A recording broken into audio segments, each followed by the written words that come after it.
আসসালামু আলাইকুম রহমতুল্লাহ। বিরতির পর আবার স্বাগত জানাচ্ছি দর্শক শ্রোতা আপনাদেরকে আপনাদের প্রিয় অনুষ্ঠান আলোর পথে। আলহামদুলিল্লাহ, আলোর পথে আমরা আজকে শুনছি মুফতি সাহেবের কাছ থেকে পবিত্র হজের প্রস্তুতি ফদিলা সম্পর্কে। আলহামদুলিল্লাহ, অত্যন্ত সুন্দর আলোচনা শুনছিলাম মুফতি সাহেবের কাছ থেকে। এই হজ অত্যন্ত মকবুল একটা ইবাদা। হাদিস শরীফের মধ্যে ফদিলা সম্পর্কে অনেক হাদিস রয়েছে, মুফতি সাহেব আলোচনা করেছেন। আলহামদুলিল্লাহ, যারা অত্যন্ত সৌভাগ্যবান আল্লাহ রাব্বুল আলামিন তাদেরকে প্রতি বছর একবার ডাকেন। আমরা জানি যে অনেকেই জানি অনেকের অনেক সম্পত্তি রয়েছে, অনেক সামর্থ্যবান রয়েছে, কিন্তু আল্লাহ রাব্বুল আলামিন যদি হুকুম না করেন, না ডাকেন, তাহলে অনেকের সৌভাগ্য হয় না হজ করার। আমরা শুকরিয়া জানাই যাদেরকে আল্লাহ রাব্বুল আলামিন পবিত্র হজের ডাক দিয়েছেন এবছর। আল্লাহ রাব্বুল আলামিন আমাদেরকে যেন অত্যন্ত সুন্দরভাবে এবং আল্লাহর নির্দেশিত পথে আহকাম আরকানকে সুন্দরভাবে আমরা যেন পালন করতে পারি, হজ করতে পারি। আল্লাহ রাব্বুল আলামিন যেন মকবুল হজ আমাদেরকে নসিব করেন। এজন্য আমাদের প্রস্তুতি দরকার, অনেক কিছু জানার দরকার। মুফতি সাহেব বিরতির আগে আলোচনা করছিলেন যে হজের বিভিন্ন প্রকার সম্পর্কে, পদ্ধতি সম্পর্কে। 3টা পদ্ধতি বলছিলেন, ইফরাদ, তামাত্তু এবং কিরান। আমি চলে যাচ্ছি মুফতি সাহেবের কাছে। মুফতি সাহেব, এগুলা তো হলো প্রকার, একটা পদ্ধতি অবশ্যই অবলম্বন করবেন। বিশেষ করে অনেকের হাজব্যান্ড সাথে আছেন, অনেকের ওয়াইফ সাথে আছেন, অনেকের মা সাথে আছেন, তখন এগুলা মিলেই অনেকে প্রস্তুতি নেবেন ইনশাল্লাহ। এবং নর্মালি যারা আমরা সফর সঙ্গী থাকি একই সাথে একইটা পদ্ধতি অবলম্বন করি। তার পাশাপাশি আমরা যারা এখান থেকে যাব, আর কি কি প্রস্তুতি রয়েছে? বিশেষ করে মিনা, মুজদালিফা, এগুলাতে অনেক সময় অনেক পরিস্থিতির সম্মুখীন হতে হয়। এ বিষয়ে বা কঙ্কর নিক্ষেপ অনেক কঠিন কাজ, এ বিষয়ে যদি সামান্য আলোকপাত করেন, যে অনেকে ভয় পান, অনেক হাঁটতে হয়, অনেক কিছু, এ বিষয়ে যদি সংক্ষেপে একটু আলোচনা শুনি আপনার কাছ থেকে। ধন্যবাদ আপনাকে। আলহামদুলিল্লাহ, যারা বিরতির পর আমাদের সাথে যোগ দিয়েছেন, নতুনভাবে সবাইকে মোবারকবাদ জানাচ্ছি। হজ্জের কাজটি অত্যন্ত কঠিন আদায় করা। এটা মানুষের শারীরিক সক্ষমতার উপর নির্ভরশীল, আর্থিক সক্ষমতার উপর নির্ভরশীল, যার কারণে হজটি একবারই জীবনে ফরজ হয়েছে, একবারই হজ আদায় করাটা ফরজ করা হয়েছে। তাই এই হজ্জের মৌলিক বিষয় হচ্ছে যে প্রিপারেশন, যেটা প্রস্তুতি, সেটা একটা হচ্ছে মানসিকভাবে প্রস্তুতি। সেই মানসিকভাবে প্রস্তুতি নেওয়ার কয়েকটি ধাপ রয়েছে। একটি ধাপ হচ্ছে প্রাথমিকভাবে যে ধাপটি হচ্ছে যে হজে যারা যাবেন, সেই হজটি শুধুমাত্র আল্লাহ রাব্বুল আলামিনের সন্তুষ্টি অর্জনের সে নিয়ত করবেন। খুলুসিয়ত যেটিকে বলা হয়, শুধু আল্লাহর উদ্দেশ্যে, আল্লাহর জন্য হতে হবে, আল্লাহর জন্য হজ হতে হবে। যদি সেই হজ্জে অন্য কোনো উদ্দেশ্য যুক্ত হয়ে যায়, তাহলে আপনার দায়িত্ব মুক্ত হবে, কিন্তু হজ্জের যে ফাজাইল আছে সেটা থেকে আপনি বঞ্চিত হতে পারেন। তাই হজ হবে একমাত্র আল্লাহর উদ্দেশ্যে। দ্বিতীয় বিষয় হচ্ছে, হজ্জে যাওয়ার পূর্বে আপনার জন্য জরুরি হচ্ছে আপনার সাথে কোনো মানুষের যে কোনো ধরনের লেনদেন যদি থেকে থাকে, সেটাকে আদায়ের ব্যবস্থা করে যাওয়া অথবা আদায়ের ব্যবস্থা করে যাওয়া, অথবা কাউকে আপনি ওয়াসি বানিয়ে যাওয়া, যে আপনার অবর্তমানে যিনি সেই বিষয়টি ডিল করবেন রাসূলের। এবং কাউকে যদি অন্যায়ভাবে আঘাত করা হয়ে থাকে, কোনো মানুষের উপর যদি জুলুম করা হয়ে থাকে, তাহলে সেই ব্যক্তির থেকে মাফি চেয়ে নেওয়া। বুখারী শরীফের হাদিস, রাসূল পাক সাল্লাল্লাহু আলাইহি ওয়াসাল্লাম ইরশাদ করছেন যে তোমরা যদি কারো উপর জুলুম করে থাকো, তাহলে সে যেন সেই জুলুম থেকে, সেই মজলুমের কাছ থেকে ক্ষমা চেয়ে নেয়। কারণ এমন এক দিন আসবে, সেখানে সেই জুলুম থেকে পরিত্রাণ পাওয়ার জন্য কোনো কম্পেনসেশনের ব্যবস্থা থাকবে না, লা দিরহামা ওয়ালা দিনারা, কোনো টাকা পয়সা থাকবে না, দিরহামও থাকবে না, স্বর্ণরৌপ্য কিছুই থাকবে না। তখন তাকে সেই জুলুমের বদলা দিতে হবে, মজলুমকে তার বদলা দিতে হবে। তখন কি দিবে? সে এই জিন্দেগিতে যে সমস্ত ইবাদত করেছে, নামাজ করেছে, রোজা রেখেছে, হজ করেছে, তারপর যাকাত দিয়েছে, এই সমস্ত আমলের যে নেকি আছে, সওয়াব আছে, সেটি আল্লাহ রাব্বুল আলামিন দিয়ে সেই মাজলুমের ক্ষতিপূরণ দান করবেন। এখন যদি দেখা যায় একজন মানুষ জুলুম করেছে, তার কিন্তু ইবাদত নেই, নেকিয়ে নেই, বুখারী শরীফের হাদিস, তখন রাসূল পাক সাল্লাল্লাহু আলাইহি ওয়াসাল্লাম ইরশাদ করছেন, আল্লাহ রাব্বুল আলামিন তার উপর ঢেলে দিবেন ওই যে ব্যক্তিকে জুলুম করেছিল তার যে সমস্ত অন্যায় কাজ, তার যে সমস্ত গুনার কাজ ছিল, সেই গুনার বোঝাটি তার উপরে দিয়ে দেওয়া হবে। তাই যারা হজ্জে যাচ্ছেন, আপনার সাথে অনেক সময় মানুষের সাথে কথাকাটি হতে পারে, ফ্যামিলির সাথে হোক, প্রতিবেশীর সাথে হোক, বন্ধুবান্ধবের সাথে হোক, আপনার কলিগের সাথে হোক, হজ্জে যাওয়ার পূর্বে এই বিষয়টি থেকে পরিত্রাণ নেওয়ার চেষ্টা করবেন। অর্থনৈতিক বিষয় হয় যদি, তাহলে সেটা দিয়ে দিতে পারেন, অথবা সেটার ব্যবস্থা করে যাবেন, অথবা তাকে এই বলে যাবেন, আপনি দায়িত্ব সম্পন্ন ব্যক্তিকে নিযুক্ত করে যাবেন, যারা আপনার যদি আর ফিরে না আসা হয় তাহলে যেটাতে ডিল করবেন। তার পরবর্তী বিষয় হচ্ছে যে হজ্জে আমরা যাব, হজ্জের বিষয়ে জ্ঞান অর্জন করা। তো হজ্জের বিষয়ে যখন আমরা জ্ঞান অর্জন করব, কিছু বিষয় আছে যেগুলো অপরিহার্য, যদি না জানা থাকে তাহলে আপনার ছোট্ট একটি ভুলের কারণে আপনার হজটি ত্রুটিপূর্ণ হয়ে যাবে। তাই সেই বিষয়টি জ্ঞান অর্জন করা, কারণ হজ্জের মধ্যে কিছু ওয়াজিবাত আছে, কিছু স্থানে অবস্থান করতে হয়। যেমন হজ্জে আপনাকে মক্কা শরীফ থেকে কাজ শুরু হবে, মক্কা শরীফ থেকে নয়, মিনা থেকে। যারা হজ্জে কিরান নিয়ে যাবেন, যারা হজ্জে ইফরাদ নিয়ে যাবেন, যারা হজ্জে তামাত্তুতে যাবেন, সবার হজের কাজটি শুরু হবে মিনার থেকে। অর্থাৎ 8 তারিখের সকালে আপনাকে মিনায় যেতে হবে, আপনাকে দৌড়তে হবে। হজ্জের সব কাজগুলো সেটা জার্নির মধ্যে। হজ্জের মেইন যে 5টা দিন, 8 তারিখ, 9 তারিখ, 10 তারিখ, 11 তারিখ, 12 তারিখ, এই 5টা দিন অত্যন্ত বিজিপূর্ণ দিন। এই দিন আপনি কোনো এক স্থানে অবস্থান করছেন না, যার কারণে এই কাজগুলো করার জন্য যারা আটার অভ্যাস তো কম, তারা কিছু যেন আটার অভ্যাস গড়ে তুলেন, তখন আপনার জন্য সেটা সহজ হবে। এমন বেশি হাঁটবেন না যে হাঁটার কারণে হজ্জে যাওয়ার পূর্বে আপনি অসুস্থ হয়ে যান, সেটা নয়। ধীরে ধীরে আপনাকে ঘরের মধ্যে হোক, অথবা আপনার কোর্টইয়ার্ডে হোক, আপনার গার্ডেনে হোক, অথবা রাস্তায় হোক, আপনি কিছুক্ষণ, যেহেতু হজ্জে যাবেন, আপনি হাঁটার সেই অবস্থাটা, যাদের অভ্যাস নেই, একেবারে অভ্যাস নেই, কিছু হাঁটবেন। ইনশাআল্লাহ যদি নাই হাঁটেন, আল্লাহ রাব্বুল আলামিন আপনাকে সেই সাহায্য করে দিবেন। কারণ আমরা দেখা যায় যে অনেক সময় যারা অত্যন্ত শক্তিশালী, যাদের সুস্থ সবল মানুষ, তারা কিন্তু হেঁটে উঠতে পারে না। যারা দুর্বল, অসুস্থ, এমনকি মহিলা, হজ্জের সময় দেখা যায় যে মিনার থেকে মুজদালিফায় যাওয়া, মুজদালিফার থেকে যখন মিনার থেকে যখন আমরা জামরাতে যাই, হেঁটে যেতে হয়, সেখানে গাড়ির কোনো ব্যবস্থা নেই। ইউরোপিয়ান টেন্ট থেকে প্রায় 3-4 কিলোমিটার দূরে সেখানে যেতে হবে, 2.5 কিলোমিটার দূরে আপনাকে হাঁটতে হবে, আবার সেই জায়গায় ফেরত আসতে হবে। তাই এই বিষয়টির ভয়ের কিছু নেই, কারণ আপনি সেখানে গেলে দেখতে পাবেন লক্ষ লক্ষ মানুষ একসাথে যাচ্ছে, এবং আল্লাহ রাব্বুল আলামিনের মেহমান যখন আপনি হয়ে যাবেন। হাদিস শরীফে এসেছে, আল্লাহ রাব্বুল আলামিনের হাবিব সাল্লাল্লাহু আলাইহি ওয়াসাল্লাম ইরশাদ করছেন, আল হাজ্জু ওয়াল মুতামিরু ওয়াফদিম মিন উফুদিল্লাহ। তারা হচ্ছেন আল্লাহর ডেলিগেশন, স্পেশাল ডেলিগেশন, আল্লাহ স্পেশাল মেহমান, আল্লাহর স্পেশাল মেহমান, দুয়ুফুর রহমান। তাই একজন মেহমান যখন আপনার বাড়িতে আসেন, তখন এই মেহমানের কষ্ট হোক, সেটা আপনি যেভাবে চান না। আরহামুর রাহিমিন, তিনি দাওয়াত করেছেন, তিনি দাওয়াত দিয়ে আপনাকে তার বাড়িতে নিচ্ছেন। নিশ্চয়ই আল্লাহ রাব্বুল আলামিনের পক্ষ থেকে তাইদ আসবে, আপনাকে সাহায্য আসবে। কিন্তু সেই সাহায্য গ্রহণের মানসিকতা, সেই এতেকাদ, সেই বিশ্বাস আপনার আমার থাকতে হবে। আমাদের প্রত্যেকের বিশ্বাসের উপরই আল্লাহর সাহায্য হয়ে থাকে।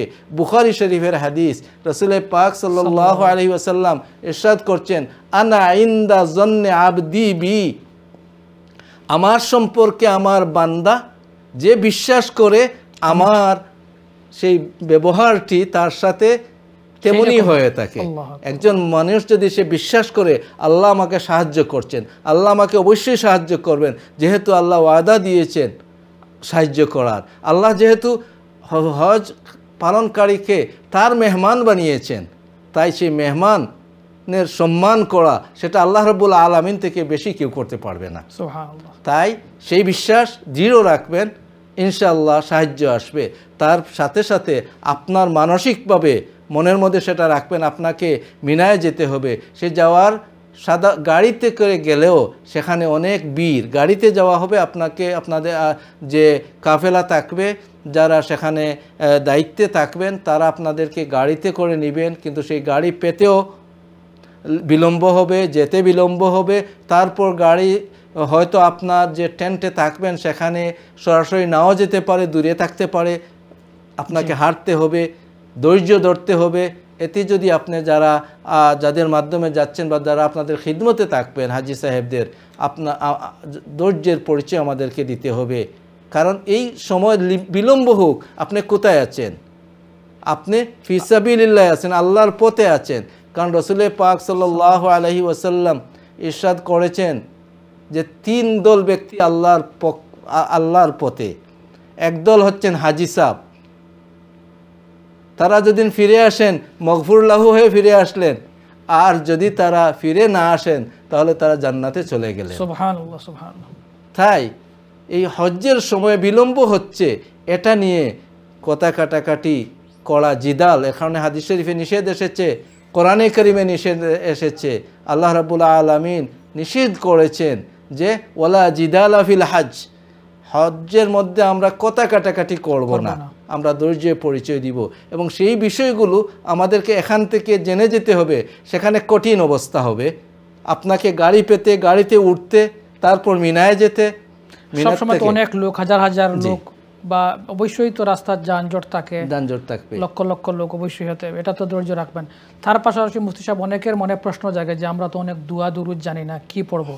মিনা, মুজদালিফা, এর কি প্রাইমারি বা কোনো বেসিক কোন দোয়াগুলা শিখবেন, বা এখন কি মুখস্থ বলতে হবে বা দেখে দেখে পড়লে হবে কিনা, অনেকের প্রশ্ন। ধন্যবাদ। কিছু দোয়া আছে যেটা আমাদের প্রত্যেকেরই, বিশেষভাবে যারা হজে যাচ্ছেন তাদের জন্য শিখে নেওয়া উচিত। তালবিয়া মনে করেন, বা তালবিয়া শিখা তো অবশ্যই জরুরি, কারণ তালবিয়া পাঠ করা যাদের জন্য পড়ার জবান যাদের আছে, যারা উচ্চারণ করতে পারেন, সেই তালবিয়া একবার পড়া ওয়াজিব। তালবিয়া না পড়ে তিনি ইহরামের ভিতরে ঢুকতে পারবেন না, কারণ তালবিয়াই হচ্ছে ইহরাম। হজ্জের নিয়তে তালবিয়া পড়ার সাথে সাথে তিনি ইহরামে ঢুকে গেলেন, একটা ফরজ আদায় হয়ে গেল। ইহরাম শুধুমাত্র 2 টুকরো কাপড় পুরুষদের জন্য পরে নেওয়া ইহরাম নয়। যদি সেটা হতো মহিলাদেরকেও 2 টুকরো কাপড় পরতে হতো। তাই বোঝা গেল যে শুধুমাত্র 2 টুকরো কাপড় পরিধান করা সেটা ইহরাম নয়। ইহরাম হচ্ছে হজ এবং উমরার নিয়ত করে তালবিয়া পাঠ করা। সেই পাঠ করার সাথে সাথে ইহরাম হয়ে গেল, হজ্জের ফরজগুলির একটি ফরজ আদায় হয়ে গেল। তাই তালবিয়া মুখস্থ করতে হবে। যেহেতু আপনি আল্লাহর দরবারে হাজিরি দিচ্ছেন, কোন ভাষায় দিচ্ছেন সেটা শুদ্ধ করে অন্ততপক্ষে মুখস্থ করার চেষ্টা করুন। লাব্বাইক আল্লাহুম্মা লাব্বাইক, এইটা জি, লাব্বাইক আল্লাহুম্মা লাব্বাইক, লাব্বাইক লা শারীকা লাকা লাব্বাইক, ইন্নাল হামদা ওয়ান নি'মাতা লাকা ওয়াল মুলক লা শারীকা লাক। এই তালবিয়াটা পড়বেন হজ্জের সফরে। আপনি যতক্ষণ ইহরামের অবস্থায় আছেন ততক্ষণ আপনি এই তালবিয়া অধিক হারে 6 ঘন্টা, 8 ঘন্টা হোক, 10 ঘন্টা হোক, আল্লাহর ঘর দেখার আগ পর্যন্ত তো এটাই পড়বেন। যে তামাত্তু হলে আল্লাহর ঘর দেখার আগ পর্যন্ত, আর কিরান হলে বা ইফরাদ হলে তারা হজ্জের 10 তারিখ পর্যন্ত, হালাল হওয়ার আগ পর্যন্ত পড়তে থাকবেন। হালাল হওয়ার আগ পর্যন্ত নয়, যখন তারা আসবেন মিনাতে কঙ্কর নিক্ষেপে যখন আসবেন তখন তালবিয়া শেষ হবে। তামাত্তুকারীরও তালবিয়া শেষ হবে, কিরানকারীর তালবিয়া শেষ হবে, এবং ইফরাদের তালবিয়া শেষ হবে। কিন্তু ইফরাদ এবং কিরানের তালবিয়া শুরু হবে আর শেষ হবে ওই দিন। আর তামাত্তুকারীর তালবিয়া মধ্যখানে শেষ হয়েছিল, আবার তিনি যেদিন থেকে শুরু করেছেন আবার আরম্ভ হয়ে গেল হজের জন্য, সেটা শেষ হবে যখন তিনি প্রথম দিন জামরাতে মিনাতে কঙ্কর নিক্ষেপে এর আগ পর্যন্ত এই তালবিয়াটা পড়াই তো একটা তাই তালবিয়া মুখস্থ করবে। দ্বিতীয়টি বিষয় হচ্ছে দোয়া, সেটা ওপেন, আপনারা যে দোয়া আপনার ইচ্ছা আপনার নিজের ভাষায় দোয়া করতে পারবেন। আরাফার ময়দানে রাসূল পাক সাল্লাল্লাহু আলাইহি সাল্লাম যে দোয়াটি করেছেন, এবং সেটা অত্যন্ত গুরুত্বপূর্ণ দোয়া, সেটা আমরা নামাজের পরে 10 বার যদি পড়েন, রাসূলুল্লাহ সাল্লাল্লাহু আলাইহি ওয়াসাল্লাম হাদিস এসেছে, তাহলে 4 জন বনি ইসমাইল গোত্রীয় গোলামকে আজাদ করার সওয়াব পাওয়া যায়। সুবহানাল্লাহ। সেই দোয়াটি অত্যন্ত সহজ, সেটা রাসূলুল্লাহ সাল্লাল্লাহু আলাইহি ওয়াসাল্লাম বলতেছেন যে এটা আফদলে আইয়াম, আফদলে দোয়া হচ্ছে আরাফার দিন সর্বশ্রেষ্ঠ দিন, এবং সর্বোত্তম দোয়া হচ্ছে যে দোয়াটি রাসূলুল্লাহ সাল্লাল্লাহু আলাইহি ওয়াসাল্লাম নিজে বলতেছেন যে আমি এবং আমার পূর্বে যত নবীগণ এসেছেন আরাফার ময়দানে তারা এই দোয়াটি করেছেন। সেই দোয়াটি হচ্ছে লা ইলাহা ইল্লাল্লাহু ওয়াহদাহু লা শারীকা লাহু লাহুল মুলকু ওয়া লাহুল হামদ ওয়া হুয়া আলা কুল্লি শাইইন কাদির। ইনশাআল্লাহ মুফতি সাহেব আরো শুনবো। কলারকে নিয়ে নেই। কলার, আসসালামু আলাইকুম। মনে হয় আমরা কলারকে হারিয়ে ফেলছি, ইনশাআল্লাহ আবার আসবেন। জি মুফতি সাহেব, আপনি যে দোয়াটা বলছিলেন আবার যদি আমাদের দর্শকদের উদ্দেশ্যে বলেন প্লিজ। আরাফা আরেকটি দোয়া হচ্ছে যে লা ইলাহা ইল্লাল্লাহু ওয়াহদাহু লা শারীকা লাহু লাহুল মুলকু ওয়া লাহুল হামদ ওয়া হুয়া আলা কুল্লি শাইইন কাদির। এই দোয়াটি, সেটা দোয়াও বলা হয়, তাসবিহও বলা হয়। এই দোয়াটি মুখস্থ করে নেবেন। আরাফার ময়দানে রাসূল সাল্লাল্লাহু আলাইহি ওয়াসাল্লাম ইরশাদ করেছেন যে তিনি এবং যত নবীগণ আরাফায় গেছেন, সব নবীগণ আরাফার দিনে আরাফা এই দোয়াটি করেছেন। তাছাড়া দোয়া লিমিটেড নয়, এখানে কোনো বিশেষ দোয়া নেই যে সেটা ব্যতীত আপনি করলে হবে না। যে কোনো দোয়া আপনি করতে পারেন, যে কোনো ভাষায় দোয়া করতে পারবেন। উত্তম হলো আরবিক দোয়াগুলো মুখস্থ করা, উত্তম দোয়া মুখস্থ দোয়া মাসনুন যেগুলো আল্লাহ রাসূল এবং তার অর্থটাও কিছু জেনে নেওয়া। তখন দোয়া পড়ার সাথে সাথে নিজের দিলের সাথে সম্পর্ক হয়ে যাবে। আরেকটি দোয়া অনেকের জানা আছে শুদ্ধ করার জন্য, আমি বলছি যে অনেকের দোয়া জানা আছে কিন্তু দোয়াটি বিশুদ্ধ নয়, চেষ্টা করবেন দোয়াটি বিশুদ্ধ করার জন্য। তোয়াফের সময় অনেক দোয়া আছে, তোয়াফের সময় তাকবীরাত আছে, কিন্তু একটি দোয়া মাসনুন দোয়া আছে, যেই দোয়াটি রাসূল পাক সাল্লাল্লাহু আলাইহি ওয়াসাল্লাম এবং সাহাবায়ে কেরামরা করেছেন যখন তোয়াফের অবস্থায় চক্কর দিতে সময় রুকনে ইয়ামানিতে যখন যেতেন, রুকনে ইয়ামানি থেকে শুরু করতেন সেই দোয়াটি এবং হাজারে আসওয়াদের সেই কর্নার পর্যন্ত আসতে সেই দোয়াটি করতেন। সেই দোয়াটি হচ্ছে রব্বানা আতিনা ফিদ দুনিয়া হাসানা ওয়া ফিল আখিরাতি হাসানা ওয়া কিনা আযাবান নার।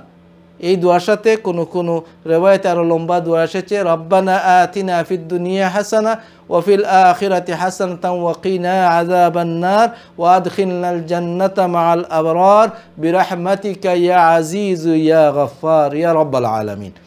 এই দোয়াটি সেই রুকনে ইয়ামানি থেকে হজরে আসওয়াদে প্রতি চক্করে তোয়াফের, রুকনে আমিরটা হচ্ছে তো মুফতি সাহেব যে হজরে আসওয়াদের ঠিক আগের কর্নার, ঠিক আগের কর্নার, এবং এই কর্নার থেকে হজরে আসওয়াদ হলো এই কর্নার, মানে এই ঠিক আগের কর্নার থেকে হজরে আসওয়াদে আসার আগ পর্যন্ত, অর্থাৎ কাবার দোয়ার যেদিকে এর উল্টো দিকে যে কর্নারটি সেটা হচ্ছে রুকনে ইয়ামানি। তবে তাওয়াফ শুরু হবে কাবার দুয়ারের সাথে যে কর্নার সেটা হচ্ছে হজরে আসওয়াদের কর্নার। যেহেতু হজরে আসওয়াদের নিকটে দেওয়া যাবে না এবং অনেক নিকটে গিয়ে তাওয়াফও করা যাবে না, শুরু হবে অনেক দূর থেকে, তাই ওই কর্নারের বরাবর, ওই কর্নারের বরাবর, তাই প্রতি চক্করের ওইখানে ওই দোয়াটি পড়া সুন্নত। অন্যান্য দোয়া আপনি পড়তে পারবেন, তাসবিহ পড়তে পারবেন, আনা পড়েও চক্কর দিতে পারবেন, সেটা অসুবিধা নেই। ওই দোয়াটি সেখানে মাসনুন, যদি কেউ জানেন না, না পড়লে হবে, অথবা দোয়া আপনার যেটা নিজের ভাষা দিয়ে করেন তাও হবে। তবে যেহেতু হাদিস শরীফে রাসূল পাক সাল্লাল্লাহু আলাইহি সাহাবায়ে কেরাম এই দোয়াটি করেছেন, মুখস্থ করে নেবেন। যেহেতু জীবনে একবারই হজ, ফরজ হজ আদায়ে যাচ্ছেন অথবা নফলেই যান, হজ্জে যাচ্ছেন। আরেকটা জিনিস মুফতি সাহেব অনেকের জানা, অনেকের হয়তো না জানা থাকতে পারে যে এই যে তোয়াফ যেটা আমরা করব, এটা তো তোয়াফে জিয়ারা তো হচ্ছে ফরজ। জি, অনেকে আসেন যে তোয়াফে জিয়ারার সময় কিন্তু ওযুটা বাধ্যতামূলক, অনেকে হয়তো খেয়াল করতে পারবে না, কিন্তু ওযুটা করতে হবে, ওযু থাকতেই হবে, যে ওযু থাকতে হবে। বিশেষ করে তোয়াফে, কোনো তোয়াফের সময় আপনি পবিত্র হয়ে ওযুর সাথে, অর্থাৎ পূর্ণ পবিত্রতা সহকারে আপনাকে তোয়াফ করতে হবে। যদি 3টা তোয়াফ করার পর যদি ওযু চলে যায়, তাহলে ওযু করে এসে 4 নম্বরটা আরম্ভ করতে পারবেন, কিন্তু ওযু ছাড়া তো হবে না। যে কোনো তোয়াফ, উমরার হোক, হজ্জের হোক, অথবা যে কোনো তোয়াফ হোক, যে কোনো তোয়াফ সেটা ইবাদত, এবং তোয়াফ সেটা শুধুমাত্র চক্কর দিলে হবে না। যখন শুরু করবেন তোয়াফের নিয়ত, শুধু কাবা শরীফের চতুর্দিকে চক্কর দিলে সেটা ইবাদত হয় না, কারণ চক্কর দেওয়া সেটা ইবাদত নয়, সেটা ইবাদতের নিয়তে চক্কর দিলে সেটা ইবাদত হবে। তাই তোয়াফের জন্য সেই নিয়ত কিন্তু একটা তোয়াফের রুকুন। আপনি নফল তোয়াফ করেন, আপনার দিলে আমি তোয়াফ করব, সেটাই দিলের বিষয়টি, যে আল্লাহর ঘরকে আমি তোয়াফ করব, এই নিয়তটি। তাই ফরজ তোয়াফের ক্ষেত্রে আমি হজ্জের ফরজ তোয়াফ করছি, সেই বিষয়টি দিলের মধ্যে থাকা, সেটাই হচ্ছে নিয়ত।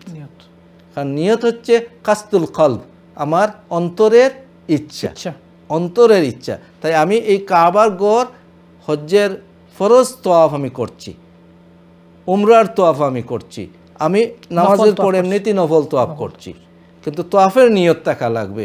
তওয়াফ করছি সেটা নিয়ত থাকা লাগবে।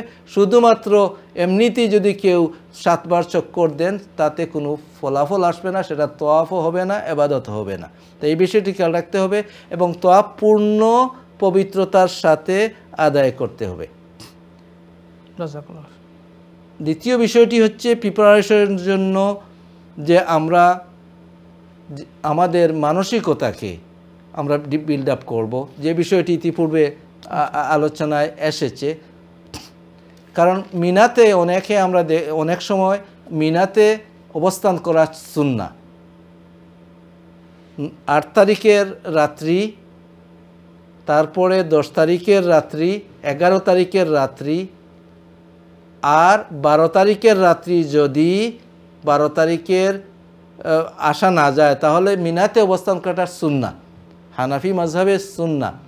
আপনার অনেক সময় আমরা দেখি যে কষ্ট হবে এই ভেবে অনেকে মক্কা শরীফে যখন তওয়াফে জিয়ারতে যান, যাওয়ার পর আর মক্কা মুকাররমায় ফিরে আসেন না। রাসূল পাক সাল্লাল্লাহু আলাইহি ওয়াসাল্লাম 1,14,000 সাহাবায়ে কেরাম উম্মাহাতুল মুমিনিন সবাইকে নিয়ে হজ করেছেন। যখন আরাফাত থেকে মিনায় এসেছেন, জামরায়ে আকাবা সেইখানে পাত্র নিক্ষেপ করেছেন, কঙ্কর নিক্ষেপ করেছেন। কঙ্কর নিক্ষেপ করার পর মিনাতে কোরবানি করেছেন। কোরবানি করার পর মক্কা মুকাররমায় গিয়েছেন। মক্কা মুকাররমায় যাওয়ার পর সেখানে তওয়াফে জিয়ারা করেছেন। তওয়াফে জিয়ারা করার পর আবার ফিরে রাত্রে মিনায় চলে এসেছেন, মিনায় অবস্থান করেছেন। তাই অসুবিধা যদি কেউ হয়, অসুস্থতার কারণে কেউ থাকলে তাতে ক্ষতি নেই, কিন্তু শুধুমাত্র কষ্ট হবে এইভাবে সেই সুন্নাহকে ছাড়বেন না। মিনাতে চলে আসবেন এবং মিনাত থেকেই পরদিন জামরাতে গিয়ে আবার কঙ্কর নিক্ষেপ করতে হবে। কারণ কঙ্কর নিক্ষেপ করা হজ্জের ওয়াজিবগুলোর মধ্যে একটা ওয়াজিব হচ্ছে জামরাতে কঙ্কর নিক্ষেপ করা, আর সেটা 3 দিন পর্যন্ত ওয়াজিব। অর্থাৎ 10 তারিখে একটিতে কঙ্কর নিক্ষেপ করা 60টি পাথর, আর 11 তারিখে 3টিতেই কঙ্কর নিক্ষেপ করা, প্রতিটিতে 60টি করে কঙ্কর, 60টি করে পাথর, এবং সেই পাথর নিক্ষেপের সময় তাকবীর বলে পাথর নিক্ষেপ করা। তাই এই মিনাত থেকে গিয়ে কঙ্কর নিক্ষেপ করা, আবার কঙ্কর নিক্ষেপ করার পর 11 তারিখ মিনাতে ফিরে আসা, আপনার টেন্টে বা আপনার তাঁবুতে ফিরে আসলেন, সেখানে অবস্থান করবেন, রেস্ট নেবেন, ইবাদত করবেন, দোয়া করবেন। কারণ ওই দিনগুলো হচ্ছে জিকিরের দিন, আইয়ামে তাশরিক, আইয়ামে তাকবীর। এই দিনগুলোতে বেশি বেশি করে তাকবীর। সেই তাকবীরটি কি, যে তাকবীরটি আমরা আইয়ামে তাশরিকে যারা হজে যাবেন না তারা 9 তারিখের ফজর থেকে শুরু করবেন 13 তারিখের আসর পর্যন্ত সেই তাকবীর আপনারা বেশি বেশি করে পড়বেন। কারণ কোরআনে কারিমে আল্লাহ সুবহানাহু ওয়া তাআলা ইরশাদ করেছেন যে হাজী সাহেবগণ যখন মুজদালিফা থেকে ফিরে আসবে তারা আল্লাহ সুবহানাহু ওয়া তাআলার তাকবীর করবে, বেশি করে তাকবীর পড়বে, তারা বেশি করে তাকবীর পড়বে। তাই হজ্জের অবস্থায় যাতে করে আমরা তাকবীর পড়ি, যারা হজ্জে যাচ্ছেন বেশি করে তাকবীর পড়ি, যে সময় ইহরামের অবস্থায় আছেন বেশি করে তালবিয়া পড়বেন। একবার পড়ার কারণে আপনার শেষ হয়ে গেছে ফরজিয়ত বা হজ্জের রুকুন বা শর্ত, সেটা পূর্ণ হয়ে গেছে। কিন্তু মূল বিষয়টি হচ্ছে আপনার হাজিরি আল্লাহ রাব্বুল আলামিনের দরবারে যত বেশি করে পারেন তালবিয়া পাঠ করবেন। এক কারণে হাদিস শরীফে এসেছে, রাসূল পাক সাল্লাল্লাহু আলাইহি ওয়াসাল্লাম ইরশাদ করেছেন যে কোনো হাজ্জি তালবিয়া পাঠকারী যখন তালবিয়া পাঠ করেন তখন তার আশপাশে যে সমস্ত বৃক্ষ তরুলতা আছে, পাহাড় পর্বত আছে, পাথর আছে, সব কিছু এগুলো শুনতে পায় এবং কিয়ামতের ময়দানে এই সব কিছু সেই তালবিয়া পাঠকারীর জন্য সাক্ষী হিসেবে আসবে। এখন কে না চায় মক্কা মুকাররমার হরমের সেই পাথরগুলো, হরমের সেই দেয়ালগুলো, হরমের সেই বাতাস, হরমের সেই গাছ বৃক্ষ, সেগুলো তার পক্ষে সাক্ষী হোক। সেটা কতই না ভাগ্যের কথা। জাযাকাল্লাহ, অত্যন্ত সুন্দর আলোচনা আমরা শুনছিলাম। আসলে আমাদের সময় শেষ হয়ে গেছে। আমরা যদি দর্শকদের উদ্দেশ্যে 1 মিনিটে হুজুরের বক্তব্যটা শুনি ইনশাআল্লাহ,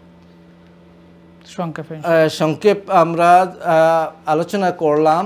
প্রিপারেশনের মধ্যে সবচেয়ে গুরুত্বপূর্ণ যে বিষয়টি আমি মনে করছি সেটা যে এখনও আপনারা শুরু হয় নাই, যাদের জার্নি বাংলাদেশে যান সময় আছে হজ আদায় করার, তাই হজ্জের প্রয়োজনীয় যে মাসাইলগুলো আছে সেই মাসাইলগুলো অন্ততপক্ষে নিজে গুরুত্বপূর্ণ যেগুলো ফরজ ওয়াজিবাত সেগুলো জেনে নেওয়ার চেষ্টা করুন, এবং কিছু দোয়া আজকার যেগুলো সুন্নাহ এবং রসুলের পাক আদায় করেছেন ফজিলতপূর্ণ আপনি মুখস্থ করে নিন যদি মুখস্থ না থাকে, আর মানসিকভাবে প্রিপারেশন গ্রহণ করুন। আল্লাহ রাব্বুল আলামিন আপনাদের এই সফরকে সহজ করে দিন। আল্লাহ রাব্বুল আলামিন আপনাদের হজ্জের কার্যাবলীকে সহজ করে দিন। হজ্জে মকবুল নসিব করুন। জিয়ারতে মদিনা তৈয়্যিবা রসুলের পাক জিয়ারত আল্লাহ রাব্বুল আলামিন নসিব করুন। আমরা আপনাদের জন্য দোয়া করব, যারা হজে যাচ্ছেন আপনারাও আমাদের জন্য দোয়া করবেন। জাযাকাল্লাহ খায়র মুফতি সাহেব। দর্শক শ্রোতা, আমরা অত্যন্ত সুন্দর আলোচনা শুনছিলাম মুফতি সাহেবের কাছ থেকে, আলহামদুলিল্লাহ।